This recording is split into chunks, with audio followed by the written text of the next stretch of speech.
Mistraliennes, Mistraliens, soyez les bienvenus, Josh pour vous servir. Nous allons revenir ensemble sur les épisodes qui nous ont été proposés par France 3 entre le lundi 20 et le vendredi 24 septembre, avec une projection à court terme et par intrigue sur les événements futurs. Beaucoup d'intrigues en dualité en ce moment entre Barbara Baptiste, Emma César, Camille Kevin, Kilia Betty, Noé Iris, Sacha Luna.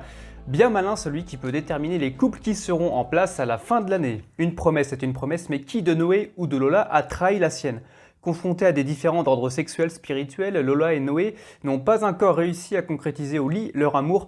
Au détour d'une nouvelle conversation sur leur quotidien intime, la sœur de Kylian fait une proposition à son homme, coucher avec une autre fille. On stoppe ici la scène, on passe à autre chose. Lola continue de faire croire à Madame Marcy avec la complicité de son frère que leur mère Sophie s'enjaille tous les soirs plutôt que de signer les documents. Noé, lui, continue de se faire chambrer par Bilal en cours et il doit encore parler de cul avec ses parents. Puis, on en vient à cette fameuse soirée. Iris, bourrée, ne se rend pas compte que l'ensemble des fêtards ont quitté l'appartement. Elle retrouve Noé dans un état aussi déplorable qu'elle, mais s'il ne tenait pas debout une heure plus tôt, là, il puise dans ses réserves pour satisfaire une Iris qui a le luxe de connaître sa première fois avec son idole. Mais alors, où est le problème? Il avait le droit, Noé? Eh bien le problème, c'est qu'une promesse peut en cacher une autre. Dans ce fameux échange sur leur première fois, Noé a assuré à sa petite amie qu'il était trop amoureux pour envisager de la tromper. Et ce genre de déclaration, ça reste ancré dans le cerveau d'une adolescente qui en a bavé pour conquérir Noé. Rappelez-vous toutes les insultes et les humiliations que lui a fait subir son futur compagnon après la mort de Manon. Parce que t'es totalement taré, Lola. T'es taré. Tu voulais être comme Manon? Bah t'as gagné. Pour moi t'es mort, tu m'entends? Pour moi t'es mort, Lola. C'est donc une terrible désillusion quand la sœur de Kylian retrouve l'appartement des Corcelles.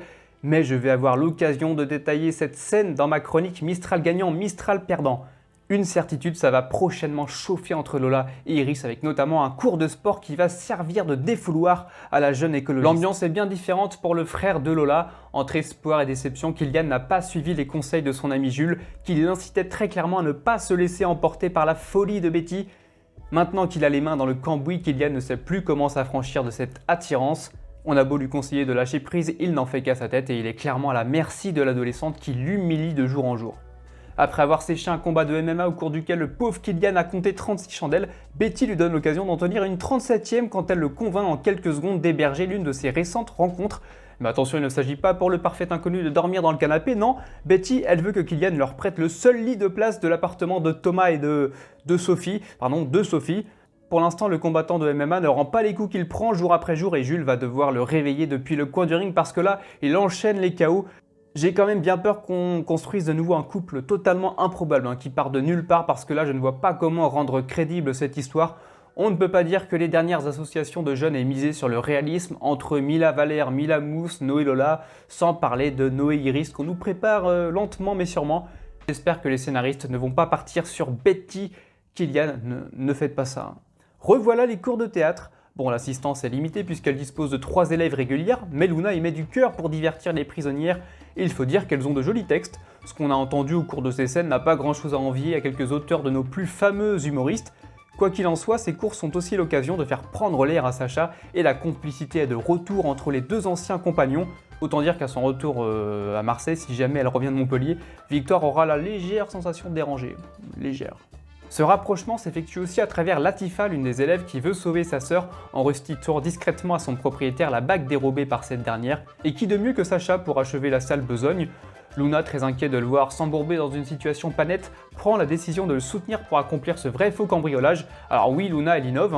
Après le braquage d'une banque aux côtés des Fedala, l'évasion de Mousse, elle va cambrioler non pas pour voler un bijou, mais pour le redonner. Auparavant, pour l'anniversaire de Luna, Sacha a eu la grande délicatesse de lui offrir la magnifique bague qui a émerveillé les autres invités présents au Céleste. Il a beau avoir perdu la vue, le Sacha, il n'a pas perdu le nord. Non seulement il a embarqué Luna dans ses histoires, mais il s'est payé le luxe de lui offrir un cadeau gratuit. Ah, des amis comme ça. Bon, à présent, Luna et Sacha s'entraident et s'entraînent à forcer les serrures pour aller remettre la bague à son propriétaire. Quant à la gardienne qui est présente pour assister aux petites combines de Luna, Latifa et Sacha, elle est comme ce dernier, elle n'y voit que du feu. Ils peuvent se battre sous ses yeux, jouer à découper les barreaux, il est très facile de l'enfumer. Vous imaginez cette gardienne dans les albums de Lucky Luke? Ils auraient eu combien d'évasions à leur actif, les Dalton? Il est loin le temps du vaillant commandant Noboo qui arrêtait tous les méchants.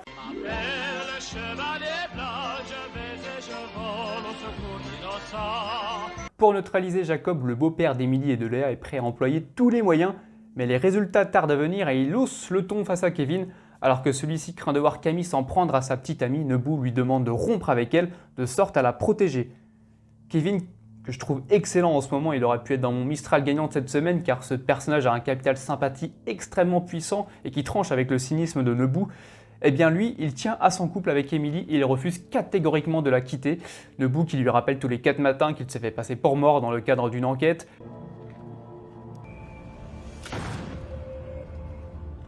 Lui assène qu'il n'est pas fait pour être flic. Vexé, Kevin passe à l'action et il propose à sa nana de faire un break. Et encore plus vexé, Emily lui signifie la fin de leur relation. Bon, sur le coup, elle joue les durs à cuire, mais ce sont des larmes qui vont couler dans les jours d'avenir. Babette et Léa seront là pour la réconforter, et c'est le pauvre Bauer qui n'a rien demandé à personne qui va trinquer car une invasion de Noboo va bourdonner dans son appartement. Ah, c'est plus seulement la belle-mère, mais aussi la jumelle qui va perturber son quotidien.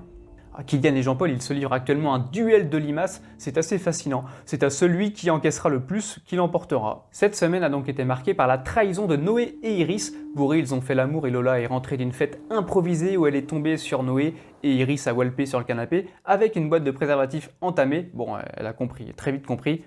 Ce que moi je ne comprends pas, c'est pourquoi ce moment a été expédié. Nous avons donc eu l'ouverture de la porte, signifiant l'irruption de Lola comme cliffhanger d'un épisode. Des millions de téléspectateurs ont sans doute attendu la suite avec impatience.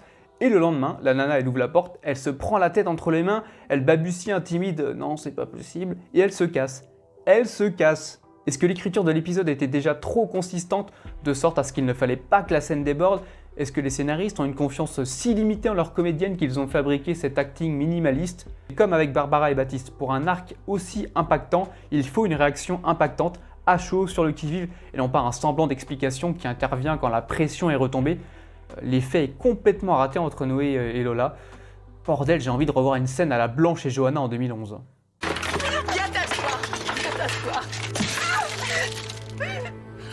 Ave César. Encore une fois, il s'était fait discret au sein du Quatuor alors que toute la réussite de cette intrigue tourne autour de lui. J'ai déjà vanté la profondeur de ce personnage il y a quelques semaines, mais je suis désolé, parmi la bande des 20-30 ans, c'est de loin le plus intéressant à suivre. C'est une machine à punchline, la preuve en est quand il confronte Barbara et Baptiste devant Emma en déclarant à Barbara « Tu me trompes, non, tu te trompes, lapsus ». Et puis l'explication avec Barbara où celle-ci ne peut que le gifler tant elle lui est inférieure dans la répartie.